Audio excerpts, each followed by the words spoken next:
bendiga, hermanos, bendecidos sean en este día y nuevamente bienvenidos al Ministerio Palmoni.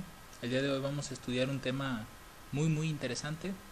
Vamos a hablar acerca de el mensaje a la iglesia de Pérgamo. Anteriormente ya hemos estudiado un poco acerca de la iglesia de Éfeso y la iglesia de Esmirna. Ya conocimos un poco sobre estas iglesias, pero ahora vamos a conocer el tercer mensaje. Así que el texto que vamos a estar analizando va a ser Apocalipsis, el capítulo 2 del versículo 12 al 17. Y antes de comenzar les invito a hacer una pequeña oración para que el Señor nos acompañe en el estudio de este día. Vamos a orar. Padre Celestial, gracias te damos por acompañarnos en esta hora. Pedimos de tu dirección y de tu Santo Espíritu que nos acompañe al estudiar tu palabra. Que seas tú, Señor, el que nos vaya dirigiendo, el que nos vaya guiando, Señor, en cada versículo que estemos leyendo. Que vayamos línea sobre línea, mandamiento tras mandamiento, renglón tras renglón, un poquito aquí, otro poquito allá, Señor. Danos ese entendimiento y esa luz, Padre, que te rogamos que nos des, tanto a mí como a los hermanos que están viendo este tema. Y que por favor, Padre, podamos dar la correcta interpretación a cada texto, que no nos salgamos ni izquierda ni a derecha. Te damos gracias, Padre, porque contestarás a esta oración, no por nuestros méritos, sino en los méritos de Cristo Jesús. Amén. Entonces, como es costumbre, a mí me gusta, por ejemplo, estar leyendo lo que es el texto que vamos a estar estudiando, porque esto nos va a permitir un poco saber sobre qué más o menos va a tratar el mensaje a la iglesia de Pérgamo. Así que voy a leer desde el versículo 12.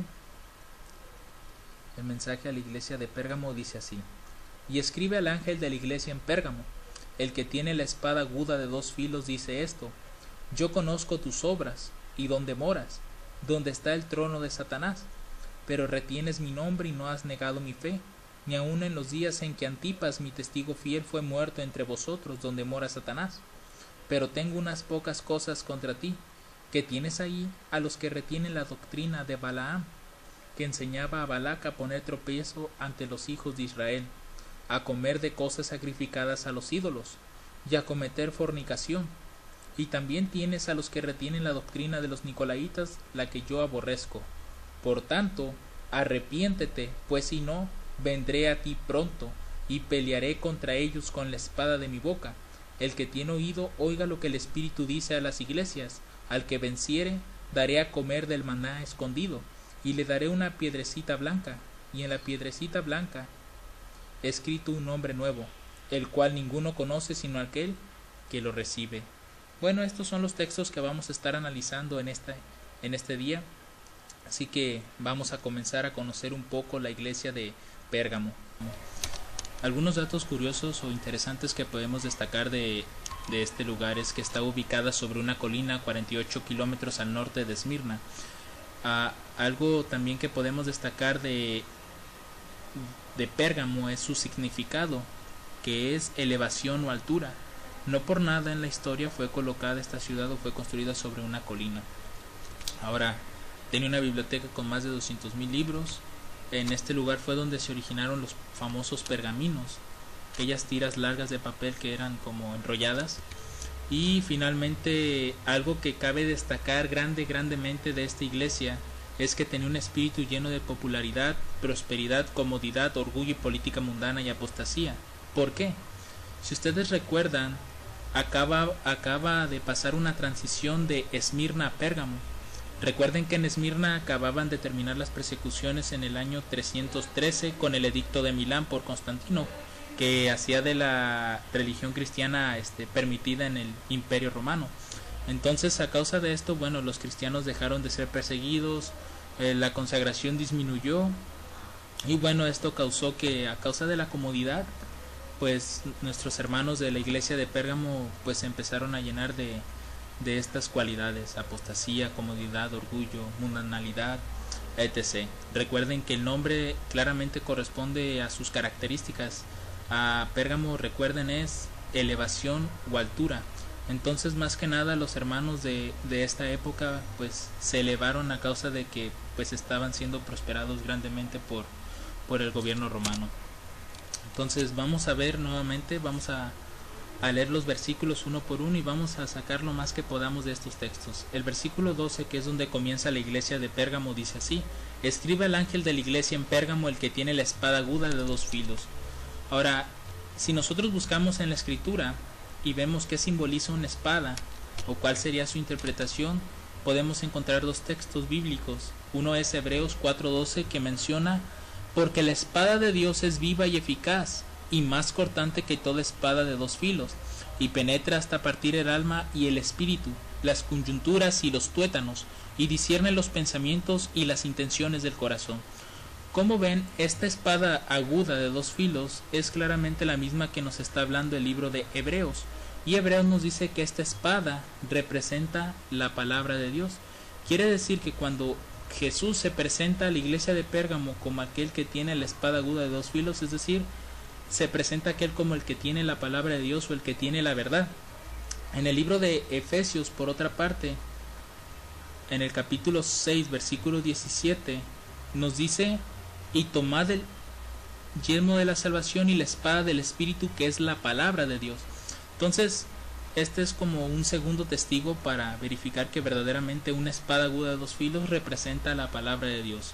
Ahorita más adelante vamos a ver por qué razón Cristo se presenta de esta forma a la iglesia de Pérgamo, ya que Cristo, dependiendo la situación, creo que lo mencioné en los otros estudios, dependiendo la situación por la que esté pasando la iglesia, es como Cristo se presenta a esa iglesia. Recuerden, por ejemplo, en Éfeso se presentó como el que se pasó en medio de los 7 candeleros de oro, o en Esmirna se presenta como el que estuvo muerto y vivió, dando a entender que Esmirna iba a pasar por una situación de muerte, pero que tuviera confianza en él, porque él los iba a resucitar en el día postrero a aquellos que fueran fieles. Ahora el versículo 13 dice: yo conozco tus obras y dónde moras, donde está el trono de Satanás, pero retienes mi nombre y no has negado mi fe, ni aun en los días en que Antipas, mi testigo fiel, fue muerto entre vosotros, donde mora Satanás. Ahora, ¿qué significa esta palabra? O más bien, ¿qué significa el trono de Satanás? Porque esta iglesia estaba donde Satanás moraba. Si nosotros vamos a Apocalipsis, capítulo 12, y leemos el versículo 9, dice que fue lanzado fuera el gran dragón, la serpiente antigua que se llama Diablo y Satanás, el cual engaña al mundo entero, fue arrojado a la tierra y sus ángeles fueron arrojados con él. Sabemos que esta representación del dragón que cae del cielo, pues claramente es Satanás. Más sin embargo, cuando leemos nosotros unos versículos más atrás, el versículo 3 o el versículo 2, bueno, vamos a comenzar a leer desde el versículo 2 hasta el 3, dice: y estando encinta clamaba con dolores de parto en la angustia del alumbramiento. También apareció otra señal en el cielo, y aquí un dragón escarlata tenía 7 cabezas y 10 cuernos. Este dragón representa al imperio romano, ¿sale? Y recuerden también que cuando el dominio o la corona iba pasando de reino en reino, porque recuerden que el cetro o el reinado lo tenía Israel, pero a causa de que entró en apostasía, Dios le quitó el cetro o el reino y se lo entregó a Babilonia, a Nabucodonosor. Después de Nabucodonosor se le entregó a Ciro, porque hay unos textos en la Biblia que mencionan que tanto Nabucodonosor como Ciro eran siervos de Dios. Incluso a Ciro le llegó a llamar el ungido de Jehová. Entonces, Dios, cuando le pasaba el reino a otro imperio, Satanás colocaba su trono en ese lugar. Entonces lo mismo pasó con Roma. Es decir, cuando Dios establece ahora el reinado en Roma, pues Satanás también establece ahí su trono.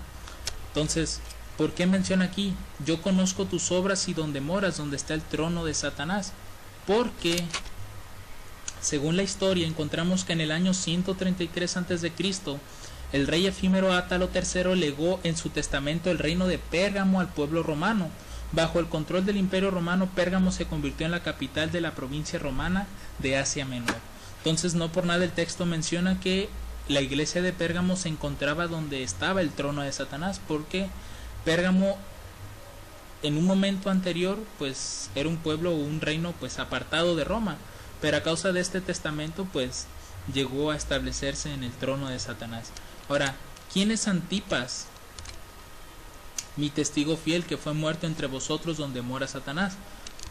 La palabra Antipas, de hecho hay varios historiadores, varios teólogos que han tratado de buscar en la historia a este famoso Antipas, pero al parecer no han encontrado nada. Así que este nombre podemos tomarlo como un tipo de simbolismo de todas aquellas personas que murieron en la época de Esmirna.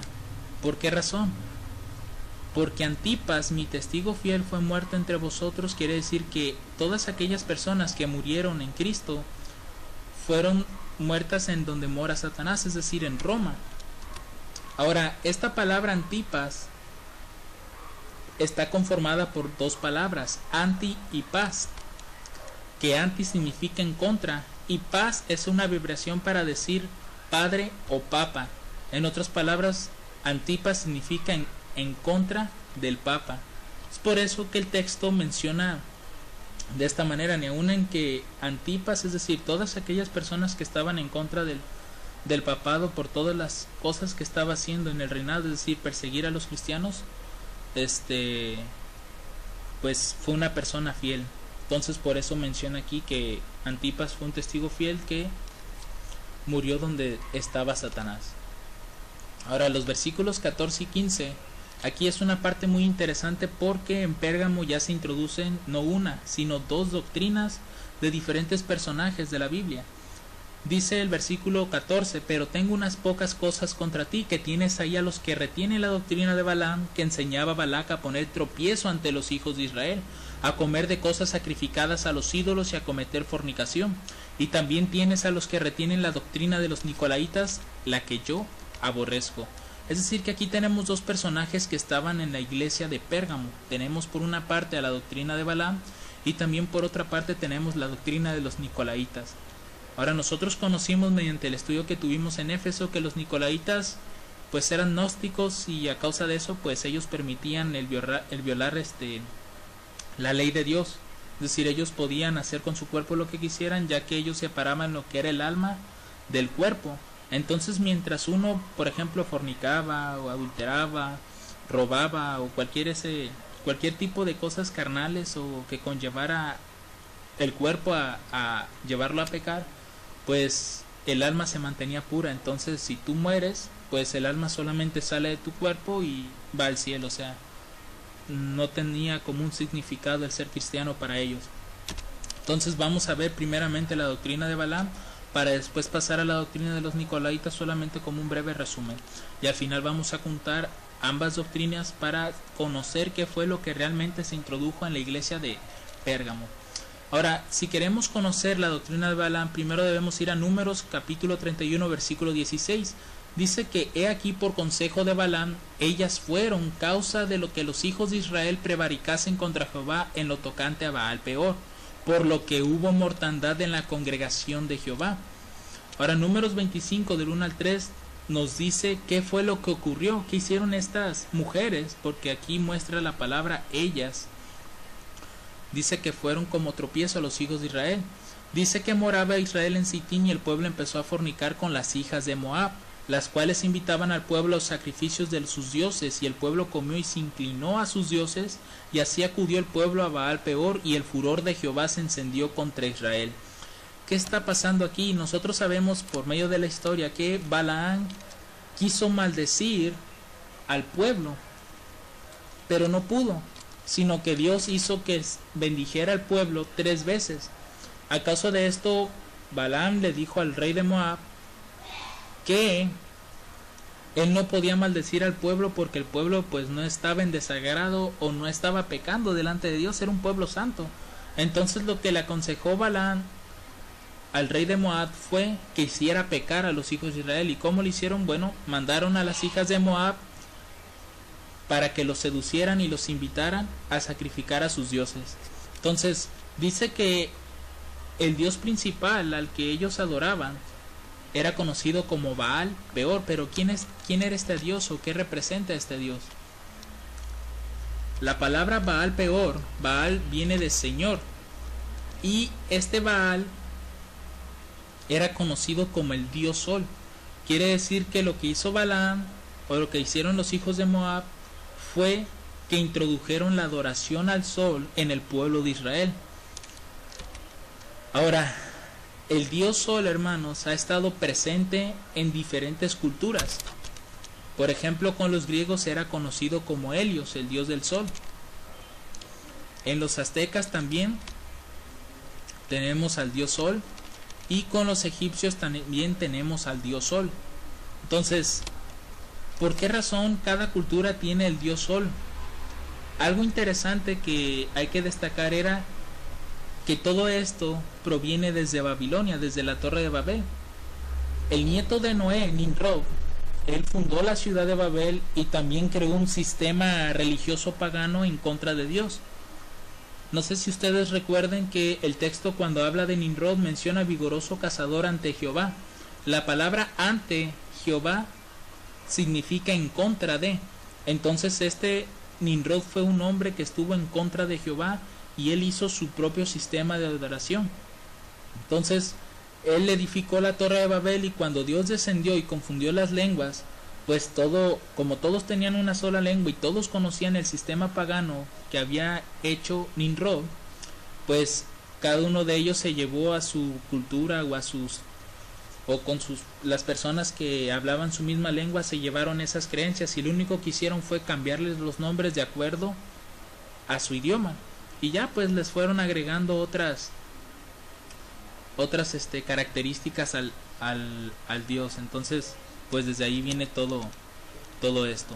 Ahora, en el caso de las doctrinas de los Nicolaitas, ustedes recuerdan que en Apocalipsis 2:6, cuando habla de la iglesia de Éfeso, menciona que también ellos tenían a los Nicolaitas ahí, pero sus doctrinas no estaban dentro de la iglesia. Es decir, los Nicolaitas podemos verlo de que ellos desde afuera querían entrar a la iglesia, mas no podían. ¿Por qué?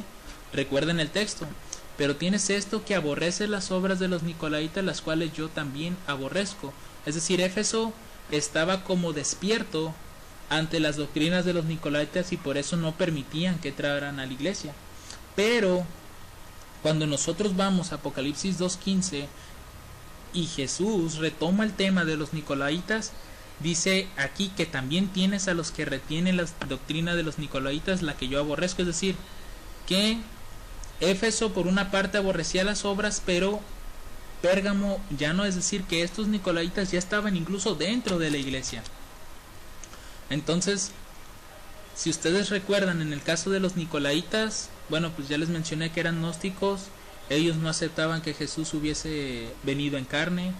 Ellos daban como la libertad de estar violando la ley de Dios, entre muchas otras cosas. Ahora, el significado de Balaam significa el devorador del pueblo, mientras que el significado de Nicolaitas, o Nicolás mejor dicho, es conquistador del pueblo. Entonces, uniendo estos dos personajes o estas dos doctrinas, lo que estaban haciendo con el pueblo de Dios era devorarlo y conquistarlo. Entonces es algo interesante de tanto el significado como las doctrinas. Es decir, que estas doctrinas que introdujo Balaam, que fue la adoración al sol, y estos Nicolaitas que introdujeron prácticamente el abolir la ley de Dios, pues estaban devorando y conquistando al pueblo. Ahora, ¿qué sucedió durante Pérgamo? Bueno, el emperador romano Constantino, quien en el año 321 emitió la primera ley de descanso durante el día del sol del Imperio Romano, mandó a que todos los habitantes del extenso Imperio Romano debían cesar de trabajar en el dies solis, que quiere decir día del sol. Entonces, en el 321 se emitió la primera ley de descanso dominical en el imperio. Ahora, 62 años después, el emperador romano Teodosio cambió el nombre de dies solis por dies dominicos, que significa día del Señor. Lo que trató de hacer Teodosio fue que, como dies solis o día del sol, prácticamente estaba reflejando como la creencia pagana de los romanos, y los cristianos pues no se acercaban mucho al día del sol. Es decir, no lo descansaban como tal, porque ellos sabían que era un día pagano. Ellos seguían guardando el sábado. Entonces, ¿qué fue lo que hizo el emperador? Bueno, vamos a hacer un cambio. Como Jesús resucitó un domingo, pues vamos a cambiarle el nombre al día por dies dominicos, que es día del Señor. Y así pues los cristianos como que fueron aceptando de poco a poco este pensamiento, hasta que hoy en día varias iglesias protestantes lo han aceptado. ¿Qué otras cosas empezaron a ocurrir durante la iglesia de Pérgamo? Bueno, se comenzaron a usar las velas de cera, se introdujo la adoración al sol, se comenzó la veneración de ángeles y santos muertos, como también el uso de imágenes, y se comenzó a venerar a los hombres. Ahora el versículo 16 dice: por tanto arrepiéntete, pues, y no vendré a ti y pelearé, contra ellos con la espada de mi boca. ¿Qué está dando a entender aquí Jesús? Que a causa de que se estaba introduciendo este tipo de doctrinas a la iglesia, es decir, la adoración del sol y la adoración y la abolición de su ley, es decir, mediante los nicolaitas, pues Cristo iba a pelear contra ellos con su palabra, porque su palabra muestra de que ni el día del sol es santo, ni que su ley fue abolida. Entonces eso es lo que quería resaltar el texto. Ahora el versículo 17 dice: el que tiene oído, oiga lo que el Espíritu dice a las iglesias. Al que venciere daré a comer del maná escondido y de la piedrecita blanca, y en la piedrecita escrito un nombre nuevo, el cual ninguno conoce sino aquel que lo recibe. Ahora tenemos aquí dos ejemplos de lo que aquellos que se mantengan firmes van a recibir esta bendición, que es el maná escondido y la piedrecita blanca. Ahora, ¿qué simboliza tanto el maná como la piedrecita? En el caso del maná, si ustedes recuerdan, solamente aquellas personas que salieron de Egipto y que rechazaron de Egipto, número uno, la idolatría. Porque recordemos que en Egipto es una representación simbólica del mundo. Entonces, Egipto era una nación muy pagana que hizo que el pueblo de Israel se olvidara tanto del Dios verdadero como de su ley. Entonces, únicamente aquellos que salieron de Egipto y que aceptaron el pacto con Dios y aceptaron su ley y lo aceptaron como Dios verdadero, solamente ellos pudieron comer del maná o alimento de ángeles, que como Dios le dijo a Moisés, alimento que ni siquiera sus padres habían conocido, alimento de ángeles. Otra de las cosas que hicieron los hijos de Israel al salir de Egipto fue el rechazar el culto al hombre. Recordemos que los faraones se consideraban a sí mismos dioses. Entonces, cuando una persona quería orar, pues le podían orar a ellos. Entonces, rechazaron el culto al hombre. Y la tercera cosa fue que rechazaron la adoración al sol. Entonces, cuando uno rechaza estas tres cosas, que, bueno, todos sabemos que más adelante se va a dar la ley dominical, es decir, la adoración al sol, se le dará el culto a un hombre y por tanto cometeremos idolatría, pues solamente aquellos que nos mantengamos firmes y rechacemos estas doctrinas, pues vamos a poder tener la oportunidad de probar de este maná. En cuanto a la piedrecilla blanca, hay una antigua costumbre judicial en el cual una piedra blanca significaba salvación en el Imperio Romano. El jurado colocaba una piedra blanca en una huma o una bolsa, una caja, para indultar al prisionero, o una piedra negra para condenarlo en el veredicto. Ahora, en el caso de la Escritura, cuando menciona que se dará un nombre nuevo, recordemos que cuando Dios llama a alguien para que forme parte de su pueblo, Dios hace, como menciona Pablo, Él hace nuevas todas las cosas y somos nuevas criaturas, es decir, las cosas viejas pasaron y aquí todas son hechas nuevas. Entonces aquí tenemos el ejemplo de varios personajes de la Biblia que sus nombres quedaron como atrás y renacieron con un nuevo nombre. En el caso de Abraham, que el Padre Dios es excelso, cambió por Abraham, padre de una multitud de gentes. Saraí cambió por Sara, que significa princesa. Simón, Dios me ha escuchado, cambió su nombre por Pedro, firme como la piedra. En el caso de Saulo, pedido a Dios, cambió por Pablo, el hombre humilde o pequeño. Jacob, de ser un personaje con un carácter tramposo, cambió a Israel, vencedor. Entonces, todos aquellos que participemos de la naturaleza de Cristo y de sus tentaciones, o mejor dicho, de sus pruebas, ¿sí? Entonces, pues, saliendo vencedores, el Señor nos va a entregar un nombre nuevo, el cual ninguno conoce sino solamente aquel que recibe esa piedrecita. Entonces, solamente para mostrar el periodo que abarca la iglesia de Pérgamo es del año 313 al 323. Podemos comenzar todo del 323, dado que en el 323, bueno, Constantino sufre una conversión al cristianismo, que abarca hasta el 538, que es cuando se establece el papado del Vaticano. Y entre la transición esta hasta el 538, bueno, se une la iglesia con el Estado, que es la fornicación apocalíptica que Dios prohíbe. Se establece el día del sol como una ley en todo el Imperio Romano, se introduce la idolatría. Y bueno, todos conocemos que durante esta transición de Pérgamo a Tiatira, que es la siguiente iglesia, bueno, las 3 tribus arrianas o bárbaras fueron eliminadas. Y bueno, hermanos, esto es lo que abarca la iglesia de Pérgamo. Les invito a que cada día estemos orando más, estudiando más, porque el tiempo está cerca, hermanos, y el reino de los cielos se ha acercado a todos nosotros. Que el Señor les bendiga abundantemente. Amén.